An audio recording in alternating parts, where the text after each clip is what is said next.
नमस्कार दोस्तों, मेरा नाम है मोनू कुमार। अगर आप हैं ना यूजीसी नेट की तैयारी कर रहे हैं, वो भी साइकोलॉजी से, तो ये जो चैनल है, ये जो पेज है, फेसबुक पेज या फिर यूट्यूब चैनल, इंस्टाग्राम अकाउंट, तो ये खास करके आपके लिए है।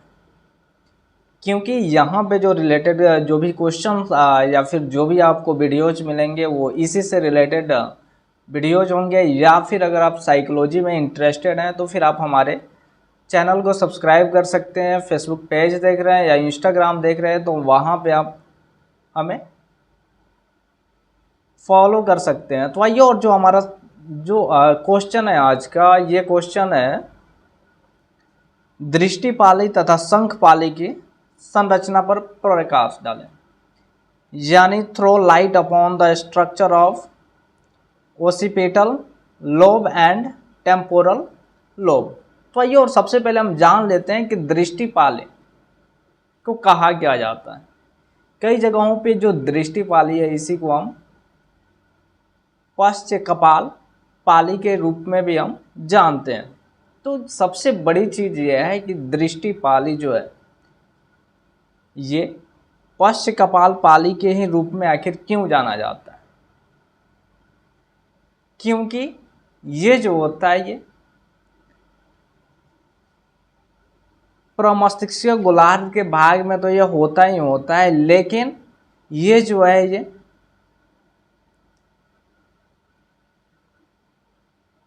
पश्च कपाल पाली के नीचे शंख पाली के साथ तथा ऊपर में पश्च कपाल पाली के साथ जो है ये मिला हुआ होता है।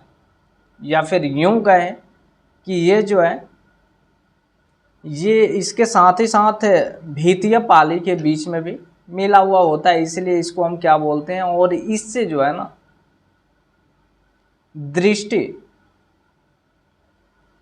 जो है ये कंट्रोल करता है। तो आइए, और सबसे पहले हम देखते चलते हैं इसके बारे में। पश्च कपाल या फिर दृष्टि पाली की संरचना एवं कार्य।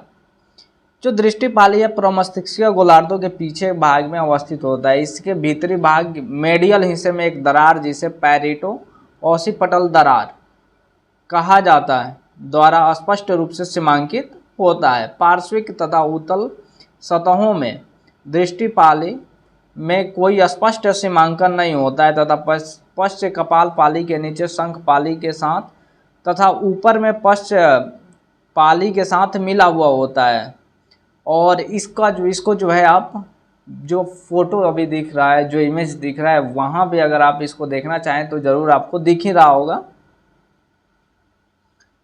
पश्च पाली या फिर दृष्टिपाली ब्रॉडबैंड संख्या 17 जो मुख्य दृष्टि क्षेत्र जो है ये कहलाता है। इस क्षेत्र को रेखित एवं धारदारी क्षेत्र भी कहा जाता है, क्योंकि जब इसे काटा जाता है तो कटे भाग जो है धारी धारी दिखते हैं। इस क्षेत्र में अक्षी पटल के दृष्टि ग्राहक से सूचनाओं को रिले करने वाले तंत्रिकीय तंतु आकर समाप्त हो जाते हैं। इस क्षेत्र का किनारा कालकेरिन फिशर जो मूलतः गोलार्ध के मेडियल पहलू पर अवस्थित होता है से सटा होता है।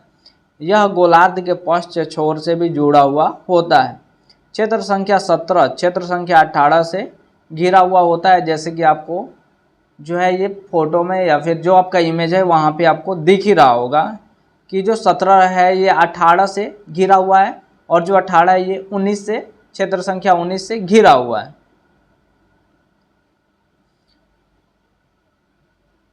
ब्रॉडमैन संख्या जो 18 है इसको गौण संवेदी क्षेत्र कहा गया है। ऐसा विश्वास किया जाता है कि इसका जो मुख्य कार्य है दृष्टि सूचनाओं को संयोजित करना तथा उसका विस्तारण करना होता है। इस क्षेत्र में गोलार्ध तथा अन्य क्षेत्रों के बहुत सारे अंतर गोलार्धीय तंतु संबंध में भी पाए जाते हैं। ब्रॉडमैन संख्या 19 एक ऐसा दृष्टि क्षेत्र होता है जिसका संबंध गोलार्धों के अन्य क्षेत्रों से काफ़ी अधिक होता है। सचमुच में यह क्षेत्र श्रवण तथा अन्य संवेदी क्षेत्रों से प्राप्त होने वाली सूचनाओं को भी दृष्टि सूचना के साथ समन्वित करता है। यह मस्तिष्क के उन भागों में मूलतः संभाषण एवं अन्य कार्यपालक कार्य करते हैं के साथ दृष्टि सूचनाओं को भी समन्वित करता है। इस क्षेत्र का संबंध शंख पाली से भी होता है तथा दृष्टि स्मृति में इसकी जो है भूमिका वो अहम होती है।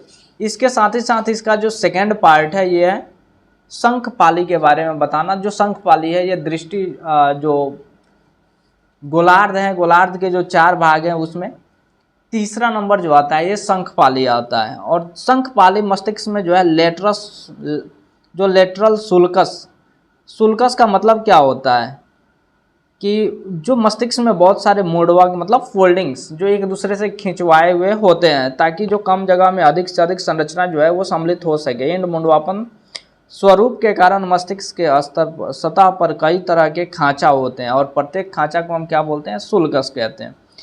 तो जो शंखपालीय मस्तिष्क के लेटरल सुक्लस या सिल्वियन फिशर के नीचे अवस्थित होता है। इसका लेटरल सतह 3 गायरी में बंटा होता है, उच्च, मध्य तथा निम्न में। तो ये और देख लेते हैं, इसमें भी ब्रॉडमैन संख्या जो है ना ये थोड़ा सा इंपॉर्टेंट इसलिए है क्योंकि ये आपको कहीं भी नहीं छोड़ने वाला है, तो इसको थोड़ा सा याद करने की आपको ज़रूरत पड़ेगी ही पड़ेगी।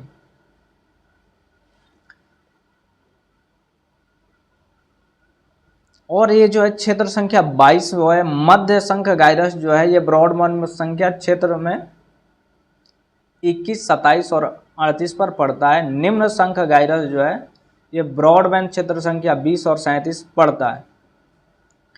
इसके अतिरिक्त शंखपाली का सुल्की में बहुत सारे कार्टेक्स होते हैं, जैसे लेटर फिशर जिसमें सिल्वियन फिशर भी कहा जाता है, जिसे में इंसुला नामक ऊतक होता है जिसका ग्राण कार्टेक्स तथा साचार्य कार्टेक्स सम्मिलित होते हैं। और इसका जो है काम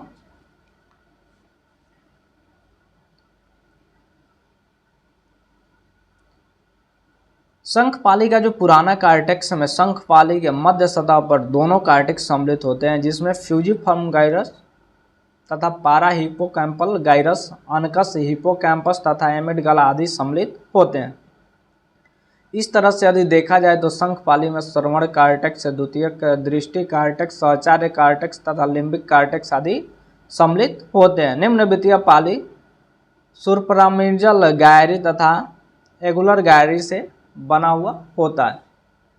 तो ये था हमारा शंखपाली और जो दृष्टिपाली है इनका जो संक्षेप में हमने विवरण किया। इसके बाद हम कई सारे क्वेश्चन आएंगे जहाँ पे हमें जो सबसे बड़ी चीज़ है वो इनके संलक्षण के बारे में, यानी जो सिंड्रोम होते हैं, जो मस्तिष्क में जो बीमारियां होती हैं इनके बारे में हम पढ़ेंगे और इनका प्रभाव क्या क्या होता है ये भी पढ़ेंगे। और नैदानिक अगर वैसी चीज़ें हो जाए फिर किन किन परीक्षणों द्वारा पता लगाया जाता है और इनकी दवाएं क्या क्या होती है ये भी हम जानेंगे आगे आने वाले क्वेश्चंस में।